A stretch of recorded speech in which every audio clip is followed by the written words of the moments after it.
नमस्कार, मैं सोनाली सिंह भदौरिया आपका श्रीमती मोहरी देवी तापड़िया कन्या महाविद्यालय जसवंतगढ़ के इस YouTube चैनल पर हार्दिक स्वागत करती हूँ।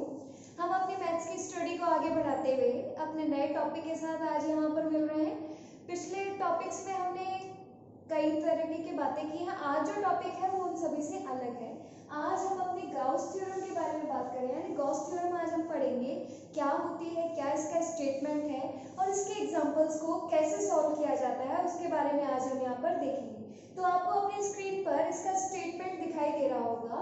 इसका स्टेटमेंट ये कहता है कि the normal surface integral of a function f over the boundary of a closed region is equal to the volume integral of divergence f taken throughout the region। यानी ये कह रहा है कि आपके पास में एक सदिश फलन f है, आपके पास में एक सदिश फलन f है और वह एक बंद क्षेत्र की परिसीमा पर उसमें अभिलंबीय पृष्ठ समाकल, उसका अभिलंबीय पृष्ठ समाकल लिया जाता है और उसका जो अभिलंबीय पृष्ठ समाकल है वो उस क्षेत्र में सभी जगह पर लिए गए आयतन समाकल के यानी आयतन समाकल डाइवर्जेंस f के बराबर होता है। क्या कह रहा है ये स्टेटमेंट? ये स्टेटमेंट ये बात कह रहा है कि अगर आपके पास में एक सदिश फलन f है और वह सदिश फलन एक बंद परिसीमा पर लिए गए उसके पृष्ठ समाकल, अभिलंबीय पृष्ठ समाकल के उस पृष्ठ पर सभी जगह लिए गए आयतन समाकल के कैसा होता है, डाइवर्जेंस f के बराबर होता है। यानी इसको लिखने के आपके पास दो तरीके हैं। पहला जो तरीका है वो ये है कि integration of s f vector dot n cap ds equal होता है integration of v divergence of f vector dv। और जो दूसरा तरीका है वो आपके पास में ये है कि double integration of s f1 dy dz plus f2 dz dx plus f3 dx dy equal होता है triple integration v del f1 upon del x plus del f2 upon del y plus del f3 upon del z dx dy dz। तो यहाँ पर ये आपके पास statement है और इस स्टेटमेंट के बाद हम ये देखेंगे कि इस स्टेटमेंट पे कैसे एग्जांपल्स सॉल्व किए जाते हैं और किस टाइप से इसके आगे क्वेश्चंस होते हैं। तो मैं यहाँ पर इसको रब कर देती हूँ। उसके बाद में आपने स्टेटमेंट तो देख ही लिया है, हम इस स्टेटमेंट पर सॉल्व होने वाले हम एग्जांपल्स की बात करेंगे और उन एग्जांपल्स को देखेंगे। तो चलिए मैं अपने यहाँ पर स्टेटमेंट को मिटा देती हूँ जिससे आप अपने एग्जांपल्स को कर पाए। स्टेटमेंट आप सभी के ध्यान में आ गया है कि जो पृष्ठीय समाकल है वो आयतन समाकल के कैसा होता है, बराबर होता है। तो यहाँ पर इस चीज के बारे में हम बात करेंगे और इसके एग्जांपल्स को देखेंगे। तो चलिए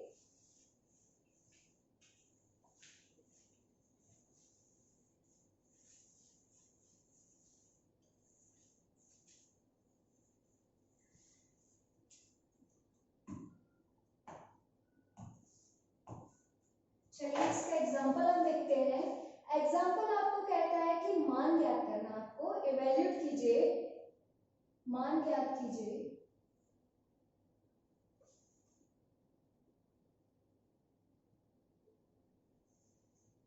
double integration of s f vector dot n cap ds where f vector is equal where 4xz I cap minus y square j cap plus yz k। ठीक है, और उसके बाद में s is the surface, s is the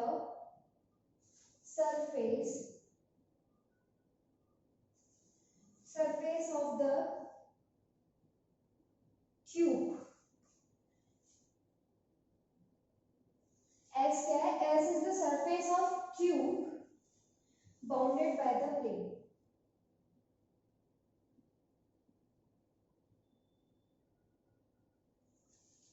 मेरे साथ साथ आप भी एग्जाम्पल लिखते रहिए, क्योंकि मेरे पास स्पेस इतना ही है। मैं ये एग्जाम्पल मिटा करके फिर सॉल्यूशन यहीं पे करूंगी, तो आप एग्जाम्पल साथ साथ में अपनी कॉपी में नोट डाउन करते रहेंगे, तो आप उसको रब करके काम कर सकते हैं। बाय द प्लेन आपको x इक्वल कहाँ से दिया गया, x इक्वल 0 से x इक्वल 1 दिया गया है, y इक्वल 0 से y इक्वल 1 दिया गया है, और z इक्वल 0 से z इक्वल कितना दिया गया है, 1 तक का दिया गया है। तो चलिए अब हम यहाँ पर देखते हैं कि आपको क्वेश्चन क्या कह रहा है। क्वेश्चन ये कह रहा है कि double integration of s f vector dot n ds का मान ज्ञात करना है, जहां f वेक्टर आपको दिया गया है 4xz i cap minus y square j cap plus yz k cap. ठीक है, s is the surface of the cube. जो s है वो किसका सरफेस है, क्यूब का सरफेस है, बाउंडेड बाय द प्लेन, जो कि एक समतल द्वारा परिबद्ध है। समतल में x बराबर 0 से x बराबर 1 दिया गया है, y बराबर 0 से y बराबर 1 दिया गया है, और z बराबर 0 से कहां तक जा रहा है, z बराबर 1 तक का जा रहा है। तो इसकी वैल्यू आपने नोट कर ली, और ये चीज आपने नोट कर ली, और ये आपको ज्ञात करना है, ये चीज आपने नोट कर ली। तो ये चीजें हैं। अब हम इसका सॉल्यूशन देखते हैं। तो जैसे हम सॉल्यूशन करेंगे, तो चलिए सॉल्यूशन करते हैं। क्वेश्चन आपने नोट कर लिया होगा, मैं इसको एक बार मिटा देती हूँ। सॉल्यूशन देखते हैं। सॉल्यूशन में हमने जो गॉस का स्टेटमेंट पढ़ा है, उस स्टेटमेंट का यूज करते हुए हम करेंगे। तो उसके स्टेटमेंट में हमने दो चीजें पढ़ी थी। तो हमें यहाँ पर double integration of S F vector dot N cap d s की वैल्यू निकालनी है, यानी हमें कौन सा स्टेटमेंट यूज में लेना होगा, हमें इसका फर्स्ट स्टेटमेंट यूज में लेना होगा। तो हम उस एग्जांपल का सॉल्यूशन करते हैं। तो जैसे हम उसका सॉल्यूशन करेंगे, तो वहां पर हमें एफ वेक्टर दिया गया था। एफ वेक्टर हमारे पास था 4xz i cap minus y square j cap plus yz k cap. आपने अपनी कॉपी में नोट डाउन करके रखा होगा, मैं यहाँ लिख रही हूँ इस चीज को वापस। तो हमें double integration of s f vector dot n cap ds निकालना है। तो गाउस की थ्योरम हम जब लगाएंगे, तो उसका हमारे पास फॉर्मूला ही होता है, उसका स्टेटमेंट ही कहता है कि double integration of s f vector dot n cap ds जो होता है वो आपके इक्वल होता है triple integration of v, triple integration of v divergence f dv। ठीक है, तो उसके बाद में हम यहाँ पर क्या करेंगे, अपने f वेक्टर की वैल्यू रखेंगे, f वेक्टर की वैल्यू निकालेंगे। तो मेरे पास सॉल्यूशन आता है triple integration v del upon del x, ये f वेक्टर है, इसको मैं पुट करती जाऊंगी। तो मेरे पास del upon del x 4xz, फिर minus del upon del y square, फिर plus del upon del z yz, और यहां पर मेरे पास आ गया dv। उसके बाद में देखिए हम इसको इंटीग्रेट करेंगे। सबसे पहले यहाँ पर हम इनका अवकलन कर देते हैं, डिफरेंशिएशन कर देते हैं। तो del upon del x x के सापेक्ष 4xz का जब अवकलन करेंगे, तो आपके पास मान आता है 4z। y स्क्वायर का जब आप y के सापेक्ष अवकलन करेंगे, तो आपके पास आता है माइनस का 2y। उसके बाद में जब आप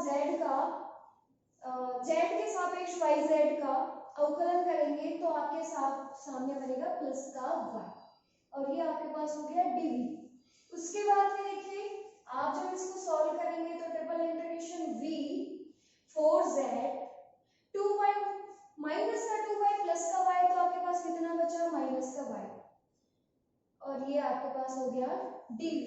आपने क्वेश्चन में देखा था कि आपके पास लिखा हुआ था कि x जो प्लेन था, बाउंडेड प्लेन था, और उसमें वैल्यूज दी गई थी x इक्वल, आप अपनी कॉपी में देखिए क्वेश्चन नोट किया होगा, जहां आपने x इक्वल 0 से x इक्वल 0 से x इक्वल 1, y 0 से y 1 तक, z 0 से z 1 तक, और ये आपको चीजें दी गई थी। अब हम जानते हैं कि dv बराबर क्या होता है, dx dy dz। तो मैं यहाँ पर वैल्यूज रखूंगी। तो मेरे पास ट्रिपल इंटीग्रेशन, अब मैं तीनों की लिमिट्स लगाऊंगी। तो x की लिमिट मेरी कहां से कहां तक की दी गई है, 0 से 1, तो मैं x की लिमिट लगा y की कहाँ से कहाँ तक दी गई है 0 से 1, और z की लिमिट कहाँ से कहाँ तक की दी गई है 0 से लेकर के 1 तक की दी गई है। तो मैंने z की लिमिट भी लगा दी, मेरे पास यहाँ मेरा जो ये वैल्यू है वो है 4z माइनस y, और dv मेरा हो गया dx dy dz। ठीक है, अब मुझे अपने ट्रिपल इंटीग्रेशन को सॉल्व करना है, एक एक करते हुए सॉल्व करेंगे। तो सबसे पहले मैं z के सापेक्ष समाकलन करूंगी, फिर मैं y के सापेक्ष समाकलन करूंगी, और फिर मैं किसके सापेक्ष समाकलन करूंगी x के सापेक्ष। तो मैं इनका समाकलन करते जाती हूँ। सबसे पहले मैंने z के सापेक्ष समाकलन किया, तो जैसे ही मैंने z के सापेक्ष समाकलन किया तो मेरे पास देखिए कैसे आता है, ये दो तो वैसे के वैसे रह गए 0 से 1 0 से 1। z के सापेक्ष समाकलन करते हैं तो देखिए 4z का जब आप z के सापेक्ष समाकलन करेंगे तो आपके पास क्या बनेगा, ये 4 तो आपका है, z का होता है z स्क्वायर बाई 2, तो यहाँ पर आपके पास बन गया z स्क्वायर बाई 2। ठीक है, उसके बाद में माइनस y का z के साथ जब आप समाकलन करेंगे तो आपके पास बनेगा yz, और ये आपके हो गया dx dy।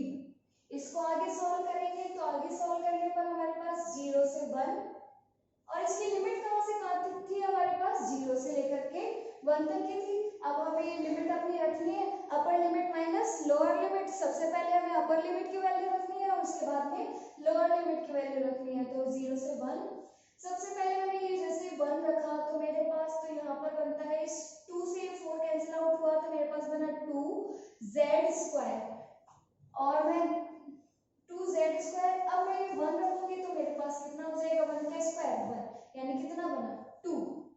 उसके बाद में फिर 2 माइनस yz, z की जगह मैंने 1 रखा तो y इंटू 1 y माइनस का 2y, और ये dx dy हो गया मेरे पास। अब मुझे किसके सापेक्ष समाकलन करना है, अब मुझे y के सापेक्ष समाकलन करना है। y के सापेक्ष समाकलन करते हैं, आगे देखते हैं इसको। मैं यहाँ से मिटा देती हूँ एक बार, आप मेरे साथ साथ समाकलन करते जाइएगा। हमने एक सॉल्व कर लिया है, अब हम दूसरे की ओर जा रहे हैं। अब देखिए y के लिए करेंगे तो देखिए आपके पास बनेगा 2 माइनस y है, तो आपकी लिमिट ये तो रही 0 से 1।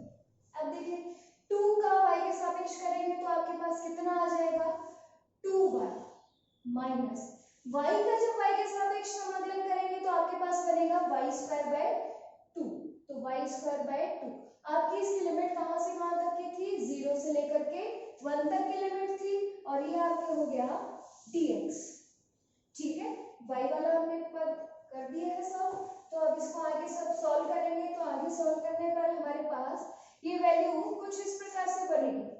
आपको सबसे पहले यहाँ पर क्या करना है,